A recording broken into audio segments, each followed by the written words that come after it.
여러분 안녕하십니까? 헬로티비 뉴스입니다. 부평 캠프마켓을 두고 인천시와 국방부가 소송전을 벌이고 있습니다. 캠프마켓 부지 비용 산정 기준을 두고 양측의 입장이 갈리면서 발생한 건데요. 이에 따른 개발 계획에도 차질이 우려됩니다. 송효찬 기자의 보도입니다. 문제가 된 것은 지난 2013년 인천시와 국방부가 작성한 협약서입니다. 협약서를 보면 토지 반환 후 감정평가라는 대목이 있습니다. 이 부분이 두루뭉술하게 해석되고 현재 토양오염 정화 작업까지 추가되면서 상황이 복잡해진 것입니다. 인천시와 국방부가 생각하는 부평 캠프마켓 매각대금 산정 방법이 다른 이유입니다. 인천시는 미군으로부터 토지를 반환받은 시점인 2023년 12월을 기준으로 해야 한다는 입장이지만 국방부는 오염토 정화 작업 후 매각 시점을 주장하고 있습니다. 서로의 의견이 엇갈리면서 결국 소송전까지 이어지게 된 것. 앞서 원주시가 인천시와 유사한 내용으로 국방부를 상대로 한 민사소송에서 일부 승소한 바 있습니다. 이에 국방부는 지난 9월 법원에 상고장을 제출해 최종 심인 대법원의 판단을 받아보겠다는 입장입니다. 원주시와 마찬가지로 국방부는 인천시를 상대로 승소하지 못하면 1심 항소와 2심 상고를 진행할 예정입니다. 말 그대로 끝까지 가겠다는 것입니다. 인천시와 국방부의 소송전이 최종까지 이어질 경우 사업 진행에도 차질이 우려되고 있습니다.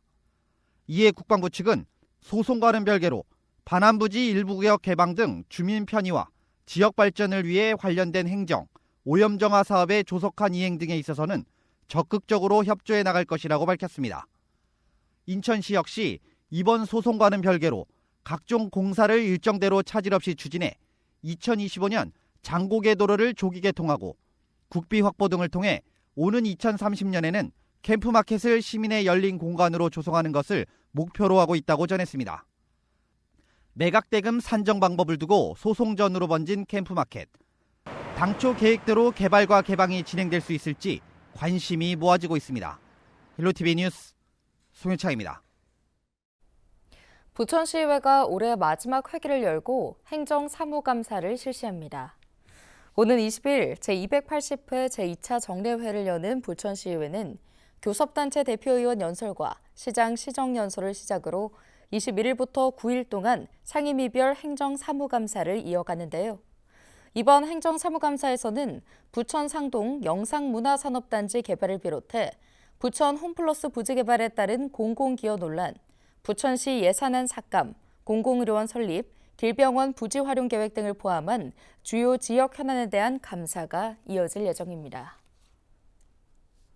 부천시가 최근 스마트 도시 계획과 관련한 시민 공청회를 열고 10대 추진 전략과 스마트 도시 서비스 26개 안을 논의했습니다. 이번 공청회에 참석한 시민들은 데이터에 기반한 맞춤형 정보 제공, 도시 데이터를 활용한 정책 개선, 시민 차감 서비스 등에 대한 의견을 제시했는데요.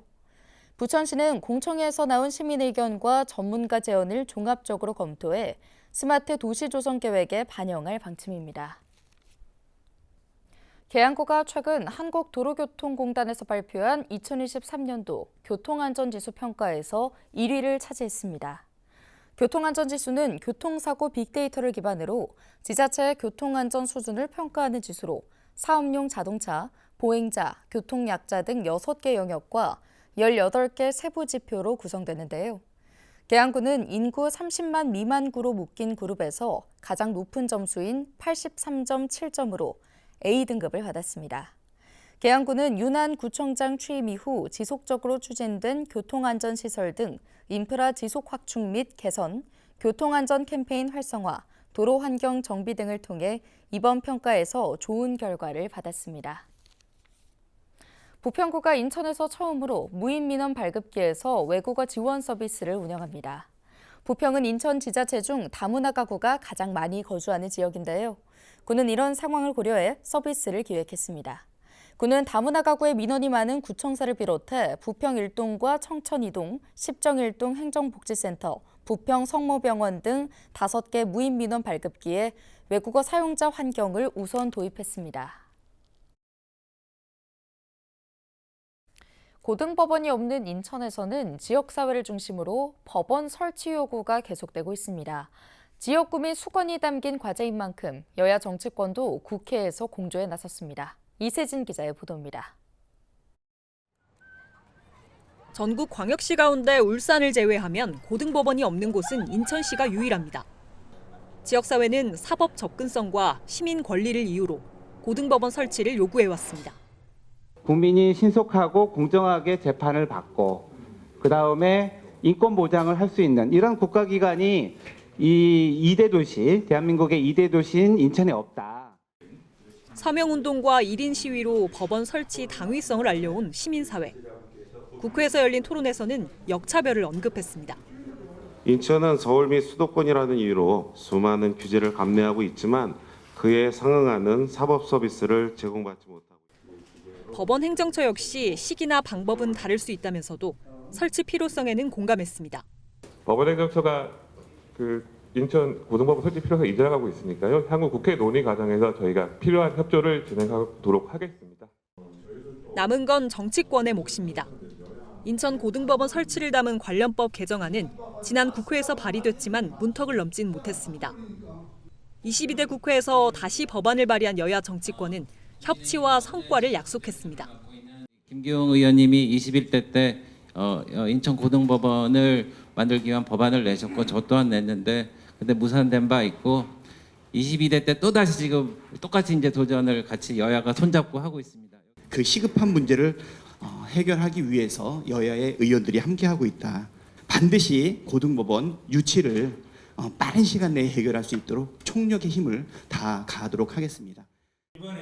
한편 인천 국회의원 14명은 고등법원 설치 필요성을 논의한 이번 토론회를 시작으로 국회에서 인천 현안을 살피는 연속 토론회를 이어갈 예정입니다.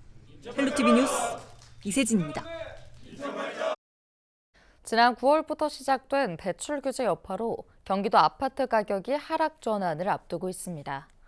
지난 17일 KB 부동산 주간 아파트 시장 동향에 따르면 지난 4일 대비 11일 기준 경기도 아파트 가격 증감률은 0%로 보합 전환했습니다.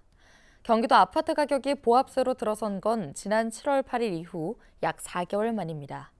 경기도 내에서는 고양, 안양, 부천, 안산시의 아파트 가격이 모두 보합세로 접어들었습니다.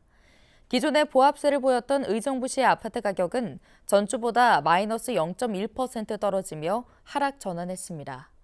부동산 업계에서는 대출 규제가 계속 이어지면 조만간 경기도 아파트는 하락세로 전환할 가능성이 있다고 분석했습니다.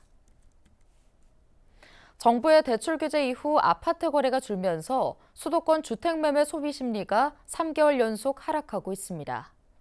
국토연구원이 18일 발표한 10월 부동산 시장 소비 심리 지수를 보면 10월 수도권 주택매매 시장 소비 심리 지수는 113.1로 지난 7월 130.9를 기록한 뒤 3개월 연속 하락했습니다. 지역별로 보면 서울은 지난 7월 140.6까지 기록했다가 10월 117.7로 내려왔고 인천은 지난 7월 124.5를 기록한 뒤 지난달 109.5로 하락했습니다. 경기는 지난 8월 127.8까지 올라갔다가 지난달 111.2로 내려온 상황입니다.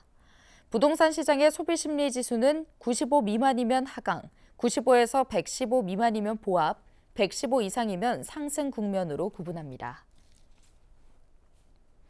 국내 무주택 가구가 전체 가구의 40%를 넘는 것으로 나타났습니다.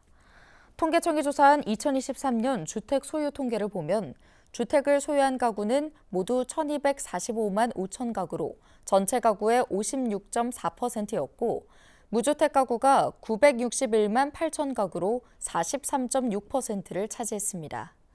이 중 주택을 한 건만 소유한 가구는 74%였고 2건 이상을 소유한 가구가 26%였는데요. 평균 주택자산 가액은 3억 2,100만 원이었습니다. 한 집당 평균 가구 원수는 2.55명이었고 평균 주택 면적은 86.6제곱미터를 기록했습니다. 인천 지역 청소년들의 도박 참여와 중독 수치가 전국에서 두 번째로 높은 것으로 나타났습니다. 인천시의회가 경찰청으로부터 제출받은 자료를 보면 경찰은 지난해 9월부터 올해 10월까지 사이버 도박 특별 단속을 실시해 19세 미만 청소년 4,715명을 검거했습니다. 이 중 인천 지역 청소년은 826명인 것으로 집계됐습니다. 또 건강보험 심사평가원 자료를 보면 올해 1월부터 9월까지 인천 청소년 도박 중독 환자 수는 33명, 진료 청구 건수는 123건입니다. 이는 서울에 이어 두 번째로 많은 수치입니다. 특히 중독 환자 수는 2020년 11명보다 3배 증가했습니다. 인천시가 간성 급행버스 체계인 BRT 노선 발굴에 나섭니다. 시는 내년도 국토교통부 간성급행버스 체계 종합계획에 맞춰 신규 노선 발굴을 위한 기본 구상 및 타당성 조사 용역에 착수했다고 밝혔는데요. 이번 용역에서는 대중교통 수요가 높은 주요 간선축을 대상으로 중앙버스 전용차로 도입 시 효과가 클 것으로 보이는 노선들을 우선 살펴보고 관련 경제성과 효과를 추가 분석해 최적의 노선을 선정할 계획입니다.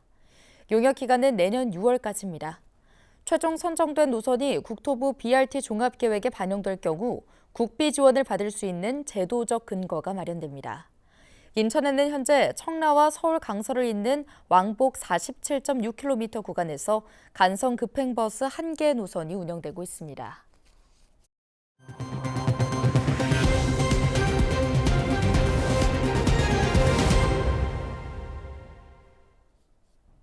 서울시가 외국인을 대상으로 부동산 거래 심층 상담을 합니다. 서울시는 외국인 전세 사기 피해를 미연에 방지하고 원활한 분쟁 해결을 위해 외국인 대상 부동산 거래 상담 서비스를 마련했는데요. 상담은 서울 외국인 주민지원센터에서 영어가 가능한 공인중개사가 직접 진행하며 중국어, 베트남어 등 그 외의 언어도 상담사가 통역을 지원합니다. 이외에도 서울시는 외국어가 가능한 공인중개사가 부동산 거래를 지원하는 글로벌 부동산 중개사무소 293곳을 운영하고 있습니다. 경기도는 시설 보수가 시급한 전세 사기 피해 주택의 안전 확보를 위해 공사비를 긴급 지원합니다. 이는 지난 9월 개정된 전세 사기 피해자법에 따른 것으로 지자체가 전세 사기 피해 주택 보수를 직접 지원하는 것은 경기도가 처음인데요. 보수 지원은 임차인들이 건물 소유자의 동의서 등을 첨부해 관할 시군에 신청서를 제출하면 시군이 현장 조사 등 1차 확인 뒤 경기도 전세피해지원센터로 후보지를 보내고 선정위원회 심사를 거쳐 최종 지원 대상을 결정합니다. 이달 중에 사업 신청을 받고 다음 달 대상자를 선정한 뒤 공사를 시행할 계획입니다. 서울시가 중개보조원이 다수 고용된 공인중개사무소를 대상으로 중개보조원의 불법 행위에 대한 집중 점검을 실시합니다. 중개보조원은 개인 공인중개사에 고용된 사람으로 현장 안내 등 단순 업무 보조 역할만 해야 하는데요. 서울시는 자격 없는 중개보조원이 부동산 거래를 직접 중개하거나 상담을 주도하는 행위 등을 집중적으로 점검할 계획입니다. 중개보조원이 중개를 완료하면 공인중개사인 대표가 날인만 하는 행위도 불법입니다. 이번 점검은 서울시와 민생사법경찰국, 자치구가 합동으로 실시하고 현장에서 위법 행위가 적발되면 즉시 행정처분을 진행할 예정입니다. 한편 시민 누구나 스마트폰 앱 등을 통해 부동산 불법 행위를 신고할 수 있으며 제보자는 심의를 거쳐 최대 2억 원까지 포상금을 받을 수 있습니다. 인천시가 다음 달 20일까지 인천사랑 상품권 가맹점을 대상으로 부정유통 일제 단속을 벌입니다. 현재 인천사랑 상품권 가맹점은 10월 말 기준 13만 648곳인데요. 단속 대상은 불법 수취나 불법 환전을 비롯해 제한업종과 결제 거부, 현금과의 차별 대우, 단속의 필요성이 있다고 판단되는 가맹점 등입니다. 시는 각 군구와 인천사랑 상품권 운영대행사인 코나아이와 함께 합동 단속반을 편성해 이상거래 탐지 시스템에 의해 탐지된 가맹점과 부정유통 신고센터에 접수된 사례를 종합적으로 분석하고 단속에 나설 계획입니다. 부정유통이 확인된 가맹점에는 위반 내용에 따라 개도하거나 가맹점 등록 취소와 과태료 부과 등 행재정적 조치를 취할 예정입니다. 중대한 위반 행위에 대해서는 수사 의뢰할 방침입니다. 뉴스 마칩니다. 고맙습니다.